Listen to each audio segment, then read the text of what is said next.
I would like also to thank AMPA for this kind invitation. And I'll try to be short because the time is over and you need coffee.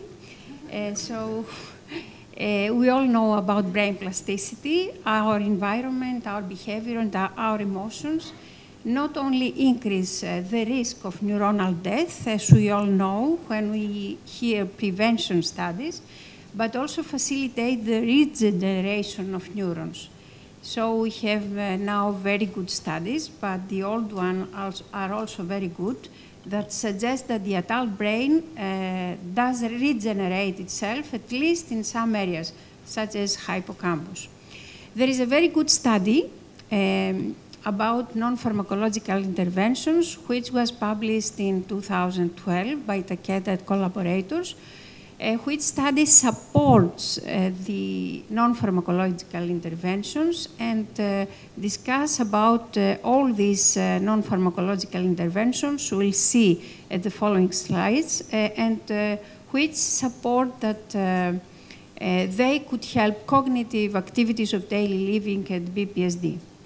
Let's see some programs we run in our day centers in Thessaloniki, but also the vast majority of them are run in Athens, also in Heraklion, in Chania, in Volos, and other cities all over Greece. The first program we run is multisensory stimulation. The Takeda study supports that this program improves cognition, activities of daily life and behavior. And let's see some examples. Here is the group of patients with dementia, and they have the opportunity to have visual, smell, and touch stimuli, and have to imagine other things, like in this picture. They have a picture of cherries, and they have to imagine what do we other do with this fruit. And also they see pictures which can, if they had them in front of them, they could smell them. And they discuss about the smell, they have these pictures. And also we give the opportunity to them to taste something, like a cherry, for example, or to touch a picture and then describe what is their experience. The second program is about reality orientation. This program also by Takeda collaborators suggests that it helps cognition, activities of daily living and behavior. And we have no much time in order to describe the program, so I'll go faster. This is the group with this program. And this is a picture from international studies. The third program is Reminiscence, which supports only cognition and behavior, no activities of daily living. This is the description of the program. I go on. And these are some pictures from this program. This is a picture from our day center, where this is a psychologist, these two patients and these two wives of the patients. And here are some pictures from the internet, where you can see persons with dementia who attend pictures of their lives and have a very pleasant time. What about physical activity? The fourth program we run in our day centers. It helps cognition, activities of daily living and behavior. And this is a study which supports the idea that physical activity reduces the risk of cognitive decline. You see all these studies support this idea, and the total score is supportive in favor of physical activity. And this is a study about using the low or moderate. You can see here the previous one with high activity, physical activity, and this is with low or moderate activity, physical activity. And you can see also all these studies support this idea, and totally we have in favor, a result in favor of physical activity. Here are some pictures of our day centers. Here you can see the patient and the caregiver together to do physical exercise. And this is the place where we have machines in order to do physical exercise. And we have programs with dancing, and now a doctoral thesis in Greece showed that dancing is the best activity, physical activity, with the most results in cognition.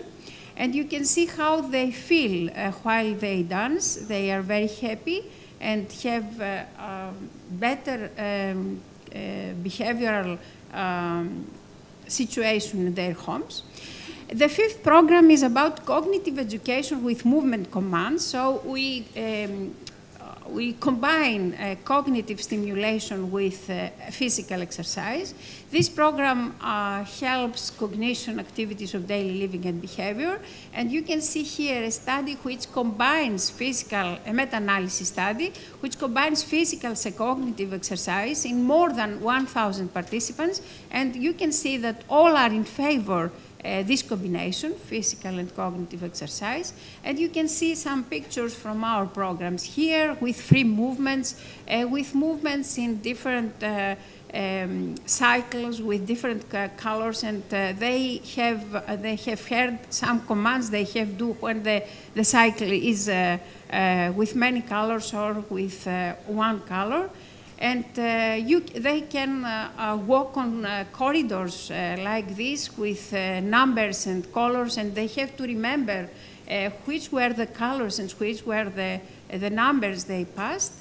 And all this study was published in an American journal, Geriatric Rehabilitation, and now in December 2011, and now it has many citations.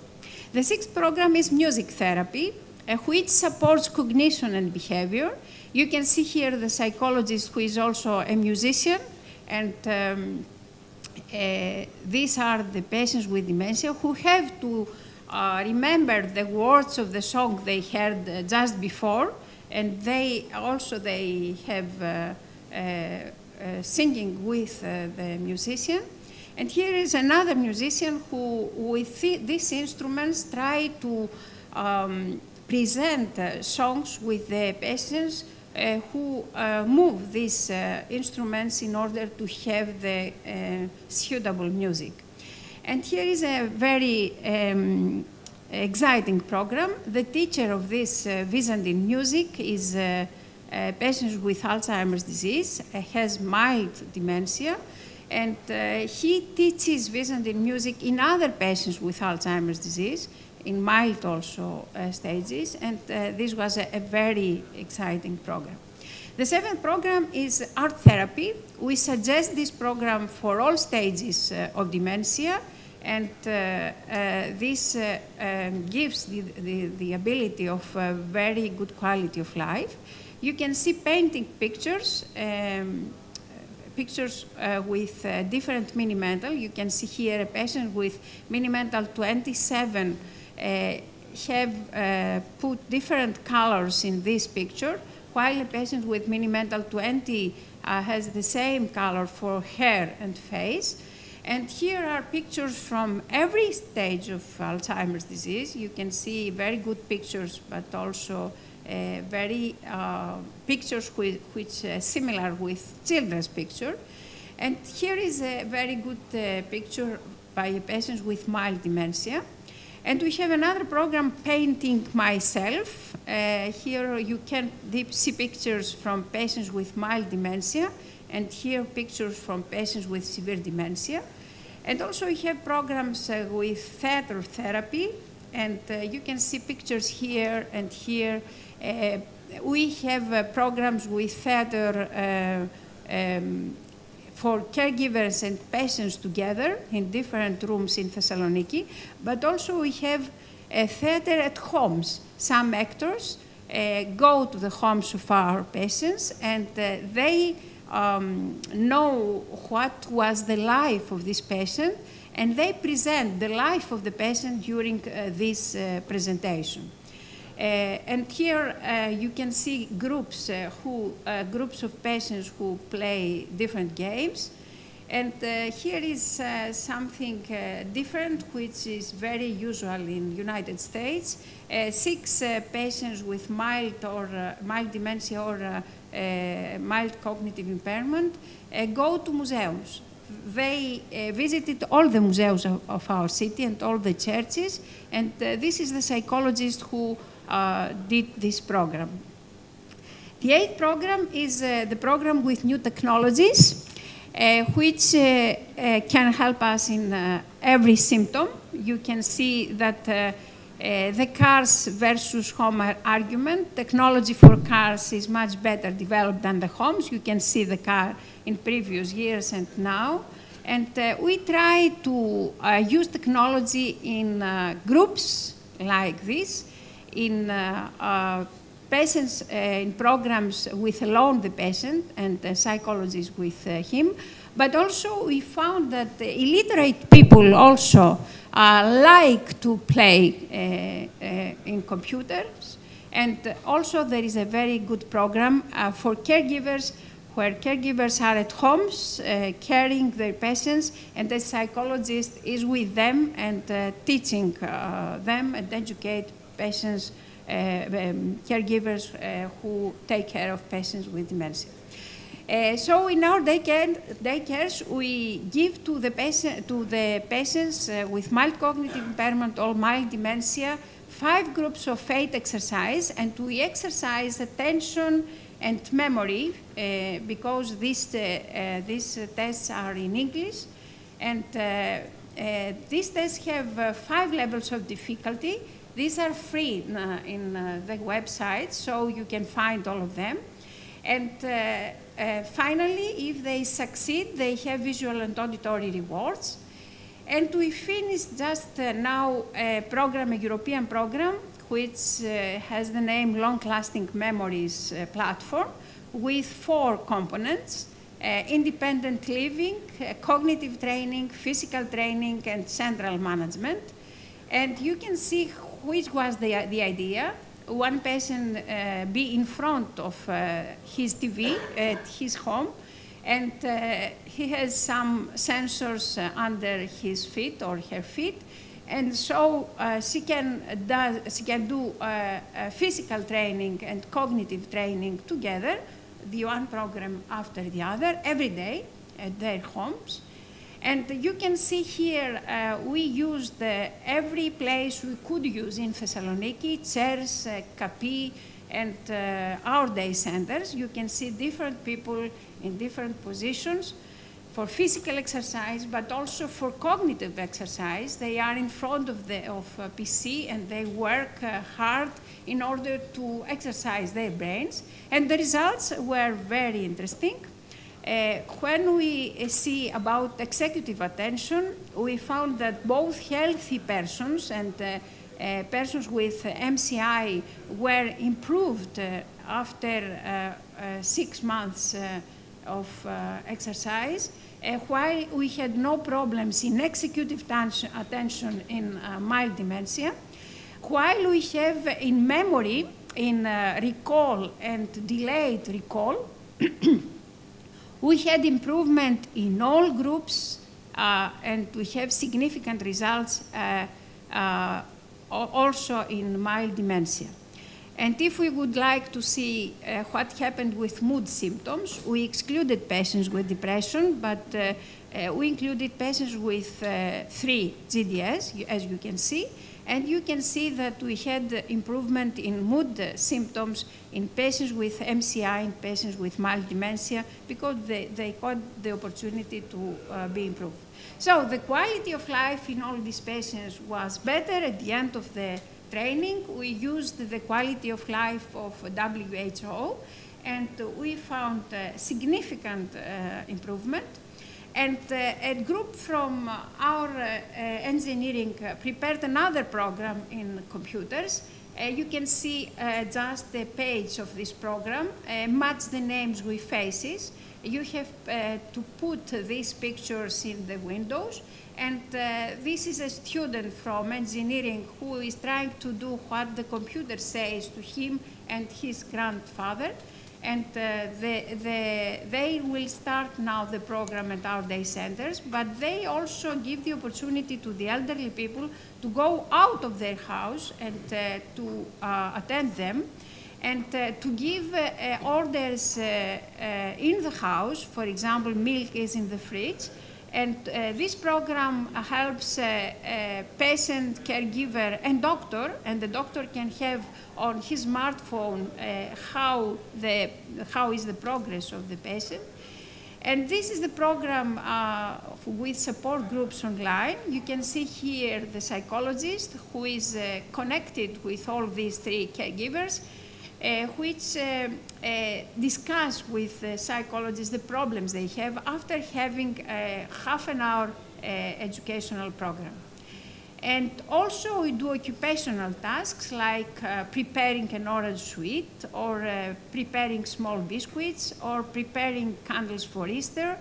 And there is another program with 3 to 5 programs that I suggested just before, which helps also the symptoms. This study was published in a very good scientific European journal, Neurodegenerative Disease, in 2011 also, with many participants. You see 1,255 participants, many neuropsychological tests we used before and after 5 months intervention.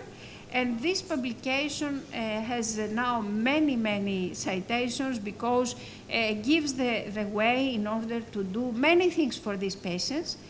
And the last year, we tried to find biological markers in order to support all these results. So we used event-related potentials, and as you can see here, when the patients have no intervention, they need 20 wave worsening, while the patients on intervention, they have a stable and 200 wave during 2 years of interventions.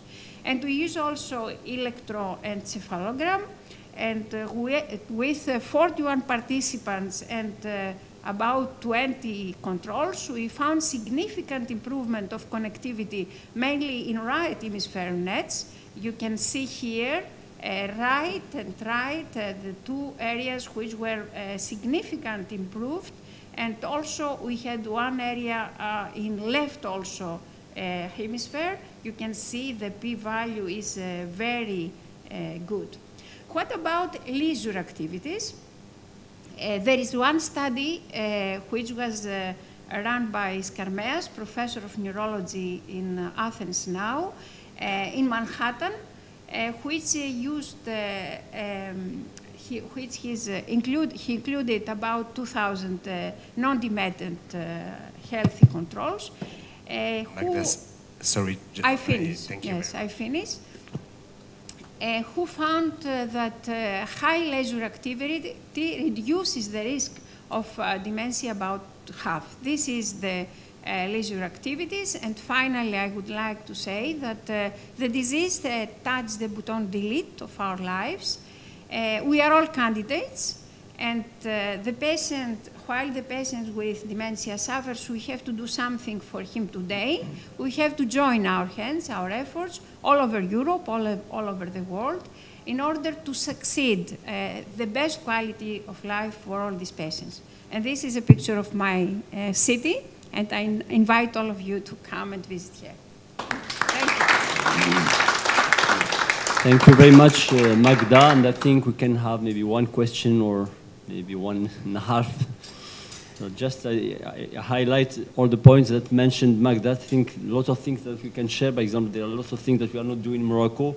I think that's, I suggest also to Federico on the website of the Future Alliance. I think we can put all things together, and we can, by example, benefit from your experience. You can benefit from ours, and I think yes, that will really thank you, Magda, because we are sure that non-pharmacological approaches,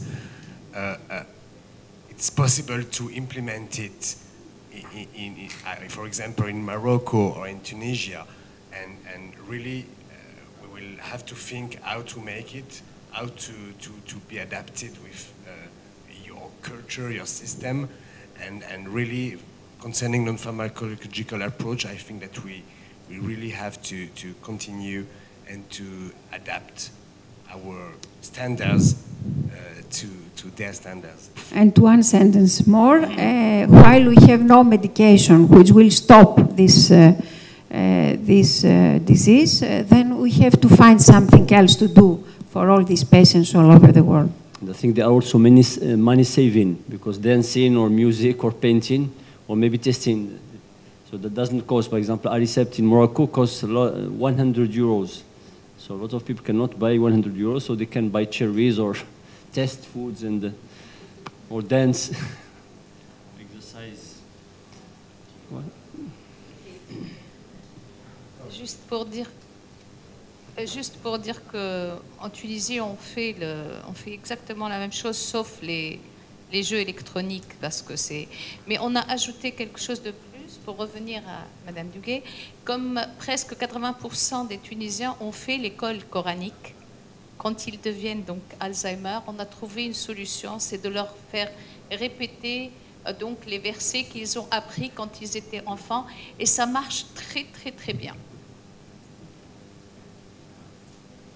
Just saying that in Tunisia they have the same sort of things, apart from the electronic games, which they don't really use in Tunisia. But they have added one extra thing. I think it was something to do with the Quran. Yeah, 80% who have learned the Quran, they've been to the Quran school when they were young, so they remember, and they do. What was the activity? Yeah. Oh, they would read it. They read it out. Yeah. Yeah. And that works very well because they remember from their youth, because they all went to this school. So thank you very much, and you are invited to coffee break, and I think we can continue discussion in coffee break.